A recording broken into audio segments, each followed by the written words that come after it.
Radio मिर्ची presents एक पुरानी कहानी।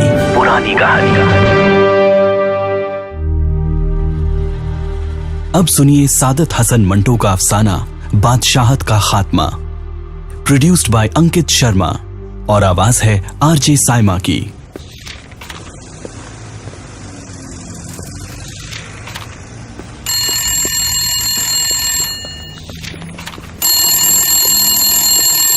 टेलीफोन की घंटी बजी। मनमोहन पास ही बैठा था। उसने रिसीवर उठाया। Hello 4457। Sorry, wrong number. Manmohan ने रिसीवर रख दिया और किताब पढ़ने में मशगूल हो गया। ये किताब वो तकरीबन 20 मरतबा पढ़ चुका था।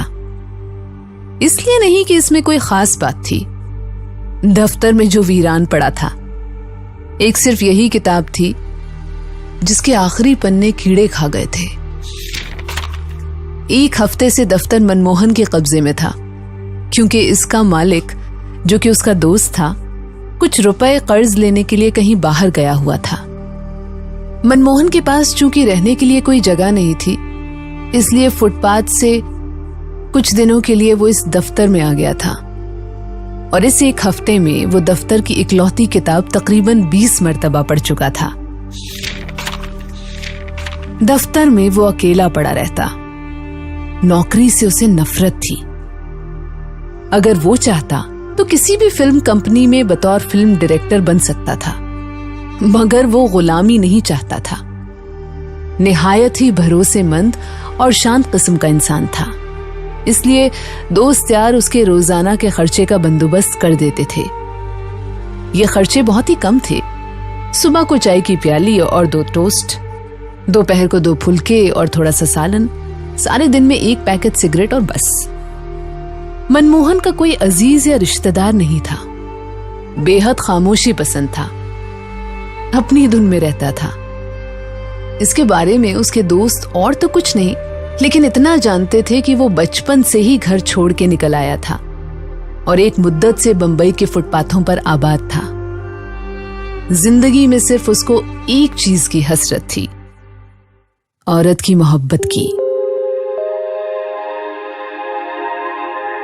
अगर मुझे किसी औरत की मोहब्बत मिल गई ना, तो मेरी सारी जिंदगी बदल जाएगी। दोस्त इससे कहते, तुम काम फिर भी न करोगे। मनमोहन जवाब में कहता, काम? मैं काम करने वालों का रोल मॉडल बन जाऊंगा। दोस्तों ने सलाह दी, तो शुरू कर दो किसी से इश्क। अरे नहीं, मैं ऐसे इश्क का कायल नहीं जो मर्द की तरफ से शुरू हो। दोपहर के खाने का वक्त करीब आ रहा था। मनमोहन ने सामने दीवार पर क्लॉक की तरफ देखा। टेलीफोन की घंटी बजना शुरू हुई। उसने रिसीवर उठाया। हेलो 4457। 4457। जी हाँ। आप कौन हैं? मैं मनमोहन। फरमाइए। फरमाइए, किससे बात करना चाहती हैं आप? जी आपसे। मुझसे? जी हाँ, आपसे। क्या आपको कोई एतराज है? जी नहीं। आपने अपना नाम मदन मोहन बताया था। जी नहीं, मनमोहन। मनमोहन?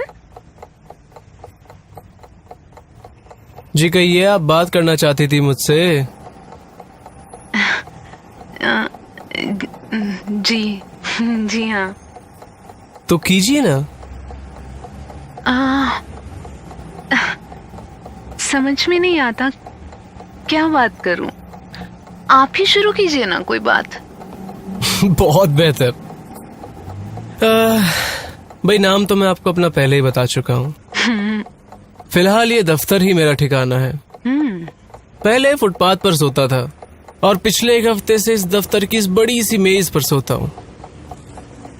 फुटपाथ पर आप बिस्तरा लगाकर सोते थे?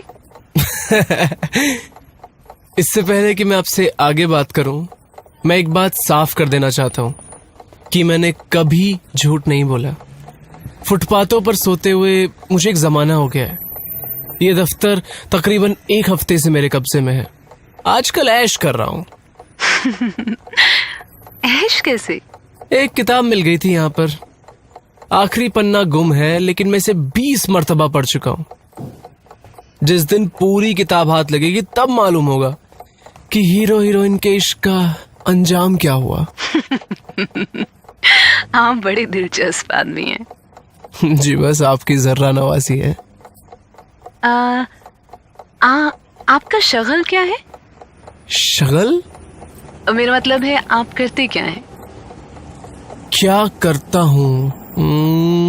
कुछ भी नहीं। एक बेकार इंसान क्या कर सकता है? सारा दिन आवारागर्दी करता हूँ, रात को सो जाता हूँ। और ये जिंदगी आपको अच्छी लगती है? ठहरिए, बात दरअसल ये है कि मैंने आज तक कभी इस पर गौर नहीं किया। अब आपने पूछा है तो अपने आप से पूछ रहा हूँ कि ये जिंदगी मुझे अच्छी लगती है या नहीं। कोई जवाब मिला? जी नहीं, लेकिन मेरा ख्याल है कि ये जिंदगी मुझे अच्छी लगती ही होगी, तभी तो एक अरसे से बसर कर रहा हूँ। एक बात कहूँ? जी? आपकी हंसी बड़ी खनकदार है। शुक्रिया। और सिलसिला गुफ्तगू वहीं पे खत्म हो गया। मनमोहन थोड़ी देर रिसीवर हाथ में लिए खड़ा रहा, फिर मुस्कुराकर उसे रख दिया और दफ्तर बंद करके चला गया। दूसरे रोज सुबह 8 बजे जबकि मनमोहन दफ्तर के बड़े मेज पर सो रहा था, टेलीफोन की घंटी बजना शुरू हुई। जमाइयां लेते हुए उसने रिसीवर उठाया।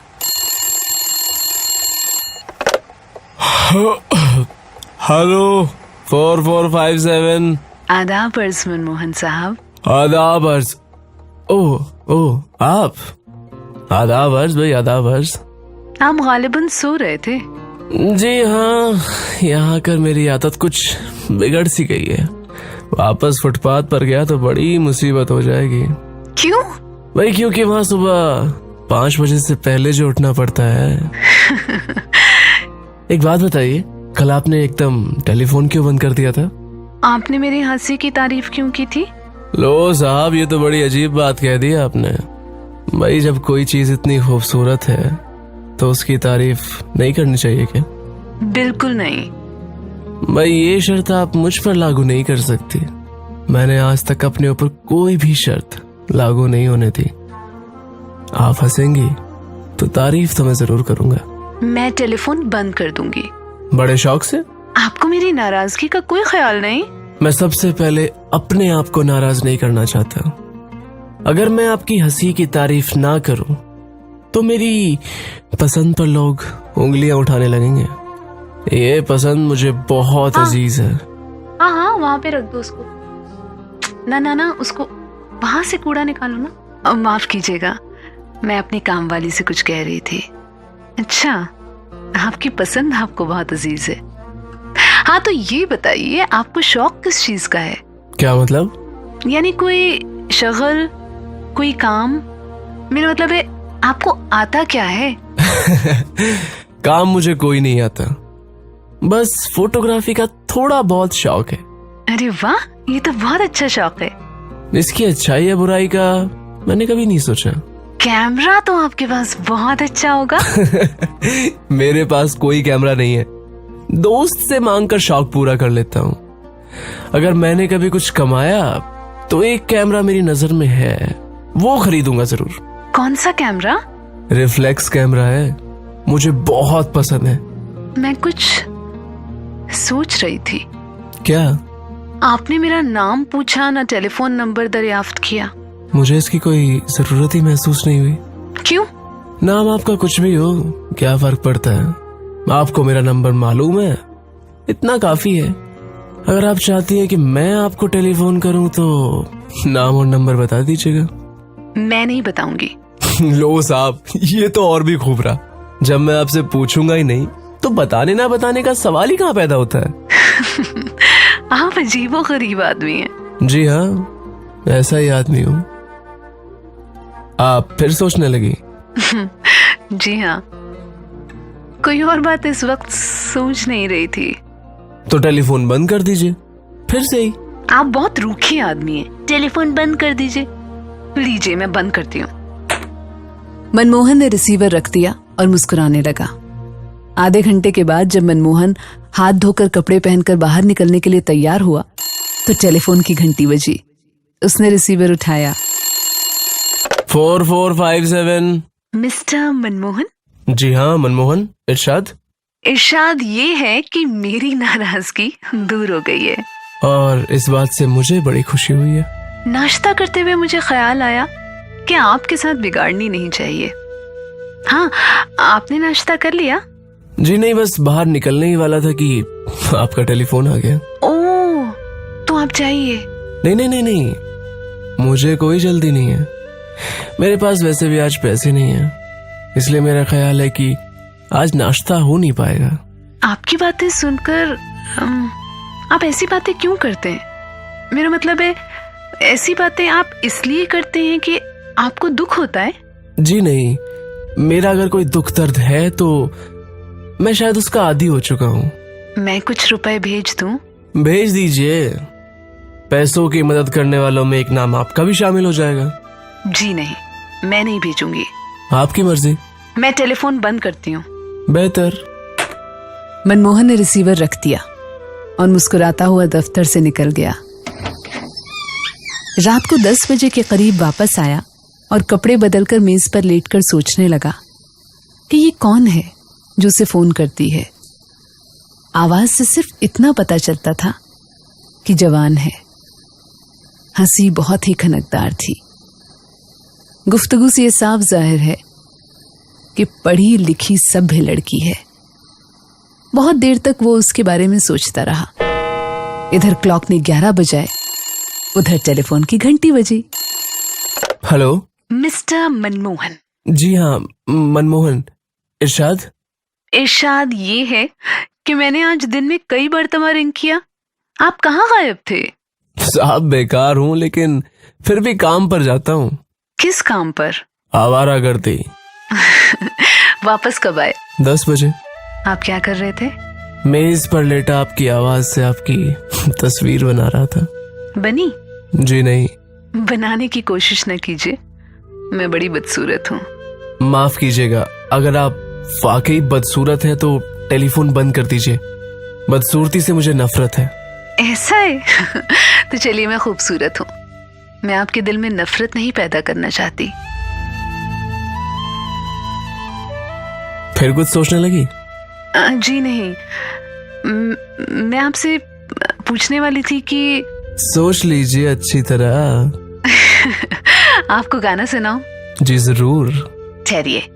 नुक्ताची है गमे दिल, उसको सुनाए न बने, उसको सुनाए न बने, क्या बने बात जहाँ बात बनाए न बने, बात बनाए न बने, नुक्ताची है गमे दिल। वाह वाह, क्या बात है, बहुत खूब। शुक्रिया। और टेलीफोन बंद कर दिया। दफ्तर के बड़े मेज पर मनमोहन के दिलो दिमाग में सारी रात गालिब की गजल गूंजती रही। सुबह जल्दी उठा और टेलीफोन का इंतजार करने लगा। तकरीबन 2.5 घंटे कुर्सी पर बैठा रहा, मगर टेलीफोन की घंटी न बजी। जब मायूस हो गया तो एक अजीब सी तलखी उसने अपने हलक में महसूस की। उठकर टहलने लगा। इसके बाद मेज पर लेट गया और कुढ़ने लगा। वही किताब जिसको वो तकरीबन 20 मरतबा पढ़ चुका था उठाई और पन्ने पलटने शुरू कर दिए। यूं ही लेटे लेटे शाम हो गई। तकरीबन 7 बजे टेलीफोन की घंटी बजी। कौन है? मैं। इतनी देर तुम कहाँ थी? क्यों? मैं सुबह से यहाँ झक मार रहा हूँ, ना नाश्ता किया है ना दोपहर का खाना खाया है। हालांकि मेरे पास पैसे मौजूद थे, मेरी जब मर्जी होगी टेलीफोन करूंगी। आप देखो जी, ये सिलसिला बंद करो। टेलीफोन करना है तो एक वक्त मुकर्रर करो। मुझसे इंतजार बर्दाश्त नहीं होता। आज की माफी चाहती हूँ। कल से बाकायदा सुबह और शाम फोन आया करेगा आपको, ये ठीक है? मुझे मालूम नहीं था आप इस कदर बिगड़े दिल हैं। माफ करना, मुझे इंतजार करना बिल्कुल पसंद नहीं है। और जब कोई चीज मुझे पसंद नहीं होती तो मैं खुद को सजा देना शुरू कर देता हूँ। वो कैसे? सुबह तुम्हारा टेलीफोन नहीं आया, चाहता तो मैं चला जाता, लेकिन दिन भर अंदर ही अंदर कुड़ता रहा। बचपना है साफ। काश मुझसे ये गलती ना होती। मैंने जानबूझकर टेलीफोन नहीं किया। क्यों? ये मालूम करने के लिए कि आप इंतजार करेंगे या नहीं। बहुत शरीर हो तुम। अच्छा, आप टेलीफोन बंद करो, मैं खाना खाने जा रहा हूँ। बेहतर। कब तक लौटेंगे? आधे घंटे में। मनमोहन आधे घंटे के बाद खाना खाकर लौटा तो उसने फोन किया। देर तक दोनों बातें करते रहे।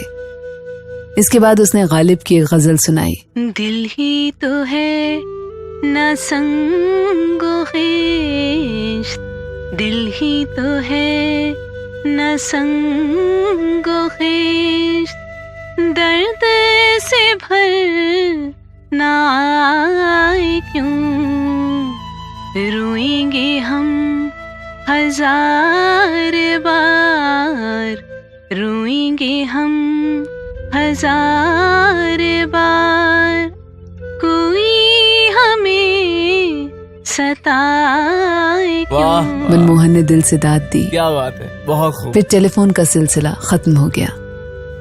अब हर रोज सुबह और शाम मनमोहन को उसका टेलीफोन आता। घंटी की आवाज सुनते ही वो टेलीफोन की तरफ लपकता। कई बार घंटों बातें जारी रहती। इस दौरान में मनमोहन ने उससे न टेलीफोन का नंबर पूछा न उसका नाम। शुरू में उसने उसकी आवाज की मदद से ख्यालों में उसकी तस्वीर बनानी चाही, मगर अब वो जैसे आवाज ही से संतुष्ट हो गया था। आवाज ही शक्ल थी, आवाज ही सूरत थी, आवाज ही जिस्म था, आवाज ही रूह थी। एक दिन उसने पूछा, मोहन तुम मेरा नाम क्यों नहीं पूछते? तुम्हारा नाम तुम्हारी आवाज है, जो कि बहुत खनकदार है। इसमें कोई शक नहीं। मोहन, तुमने कभी किसी लड़की से मोहब्बत की है? नहीं। क्यों? इस क्यों का जवाब चंद लफ्जों में नहीं दे सकता। मुझे अपनी जिंदगी का सारा मलबा उठाना पड़ेगा, और अगर कोई जवाब नहीं मिला तो बड़ी दिक्कत होगी। जाने दीजिए। टेलीफोन का रिश्ता कायम हुए तकरीबन 1 महीना हो गया। बिना मिस किए दिन में 2 मर्तबा उसका फोन आता। मनमोहन को अपने दोस्त का खत आया कि कर्जे का बंदोबस्त हो गया है, 7-8 रोज में वो बंबई पहुंचने वाला है। मनमोहन ये खत पढ़कर उदास हो गया। उसका टेलीफोन आया तो मनमोहन ने उससे कहा, मेरी दफ्तर की बादशाही अब चंद दिनों की मेहमान है। उसने पूछा, क्यों? कर्जे का बंदोबस्त हो गया है, दफ्तर आबाद होने वाला है। तुम्हारे किसी और दोस्त के घर में टेलीफोन नहीं है? कई दोस्त हैं जिनके घर में टेलीफोन है, मगर मैं तुम्हें उनका नंबर नहीं दे सकता। क्यों? मैं नहीं चाहता कि तुम्हारी आवाज कोई और सुने। वजह? मुझे बहुत जलन होती है। ये तो बड़ी मुसीबत हुई। क्या किया जाए? आखिरी दिन जब तुम्हारी बादशाहत खत्म होने वाली होगी, मैं तुम्हें अपना नंबर दूंगी। ये ठीक है। मनमोहन की सारी उदासी दूर हो गई। वो उस दिन का इंतजार करने लगा कि दफ्तर में उसकी बादशाहत खत्म हो। अब फिर उसने उसकी आवाज की मदद से अपने ख्यालों के पर्दे पर उसकी तस्वीर खींचनी शुरू कर दी। कई तस्वीरें बनी, मगर वो मुतमईन न हुआ। उसने सोचा, चंद दिनों की बात है, उसने टेलीफोन नंबर बता दिया तो वो उसे देख भी सकेगा। इसका ख्याल आते ही उसका दिलो दिमाग सुन हो जाता। मेरी जिंदगी का वो लम्हा कितना बड़ा लम्हा होगा जब मैं उसे देखूंगा। दूसरे रोज जब उसका टेलीफोन आया तो मनमोहन ने कहा, तुम्हें देखने का शौक पैदा हो गया है। क्यों? तुम्हें याद है तुम्हें कहा था कि आखिरी दिन जब मेरी यहाँ बादशाहत खत्म होगी तो तुम मुझे अपना नंबर दोगी। कहा था। इसका मतलब यह है कि तुम मुझे अपना एड्रेस दे दोगी, मैं तुम्हें देख सकूंगा। तुम मुझे जब चाहो देख सकते हो, आज ही देख लो। नहीं नहीं नहीं, मैं जरा अच्छे लिबास में तुमसे मिलना चाहता हूँ। आज एक दोस्त से कह रहा था वो मुझे सूट दिलवा देगा। बिल्कुल बच्चे हो तुम। सुनो, जब तुम मुझसे मिलोगे तो मैं तुम्हें एक तोहफा दूंगी। तुम्हारी मुलाकात से बढ़कर और क्या तोहफा हो सकता है? मैंने तुम्हारे लिए रिफ्लेक्स कैमरा खरीद लिया है। भाई वाह। इस शर्त पर दूंगी कि पहले मेरा फोटो उतारो। इस शर्त का फैसला मुलाकात पर करूंगा। अच्छा सुनो, मैं कल और परसों तुम्हें टेलीफोन नहीं कर सकूंगी। क्यों? मैं अपने अजीजों के साथ कहीं बाहर जा रही हूँ। सिर्फ 2 दिन गैर हाजिर रहूंगी, मुझे माफ कर देना। ये सुनने के बाद मनमोहन सारा दिन दफ्तर ही में रहा। दूसरे दिन सुबह उठा तो उसने बुखार महसूस किया। सोचा कि इसकी वजह यह है कि उसका टेलीफोन नहीं आएगा, लेकिन दोपहर तक बुखार और बढ़ गया। बदन तपने लगा, आंखों से चिंगारी फूटने लगी। मनमोहन मेज पर लेट गया। प्यास बार बार सताती थी। उठता और नल से मुंह लगाकर पानी पीता। शाम के करीब उसे अपने सीने पर बोझ महसूस होने लगा। दूसरे रोज वो बिल्कुल निढाल था। सांस बड़ी दिक्कत से आती थी। सीने की दुखन बहुत बढ़ गई थी। कई बार उसे दौरा भी पड़ा। बुखार की शिद्दत में वो घंटों टेलीफोन पर अपनी महबूबा की आवाज के साथ बातें करता रहा। शाम को उसकी हालत बहुत ज्यादा बिगड़ गई। धुंधलाई हुई आंखों से उसने क्लॉक की तरफ देखा। उसके कानों में अजीबो गरीब आवाजें गूंज रही थी, जैसे हजारों टेलीफोन बोल रहे हों। सीने में घुंघरू बज रहे हों। चारों तरफ आवाजें ही आवाजें थी। चुनांचे जब टेलीफोन की घंटी बजी तो उसके कानों तक उसकी आवाज न पहुंची। बहुत देर तक घंटी बजती रही। एकदम मनमोहन चौंका। उसके कान अब सुन रहे थे। लड़खड़ाता हुआ उठा और टेलीफोन तक गया। दीवार का सहारा लेकर उसने कांपते हुए हाथों से रिसीवर उठाया और खुश्क होठों पर लड़की जैसी जबान फेर कर कहा, हेलो। हेलो मोहन।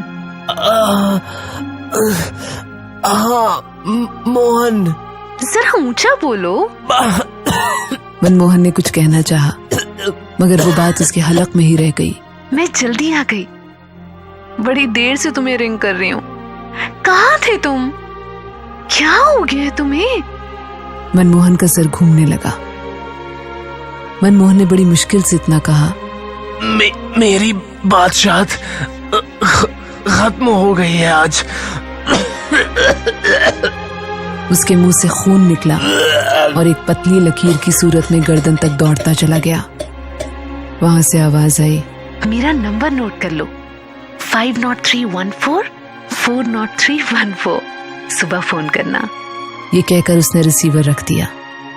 मनमोहन औंधे मुंह टेलीफोन पर गिरा।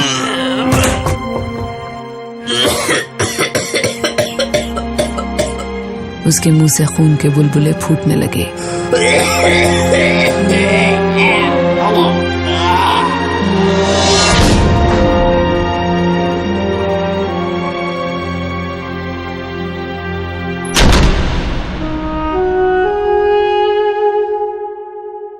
वो किताब जो मनमोहन ने 20 मर्तबा पढ़ी थी, वो किताब जिसके आखिरी पन्ने का इंतजार करता रहा मनमोहन, उस पे क्या लिखा था?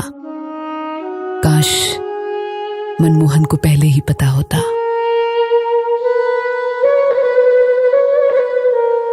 शायद मनमोहन जिंदा होता।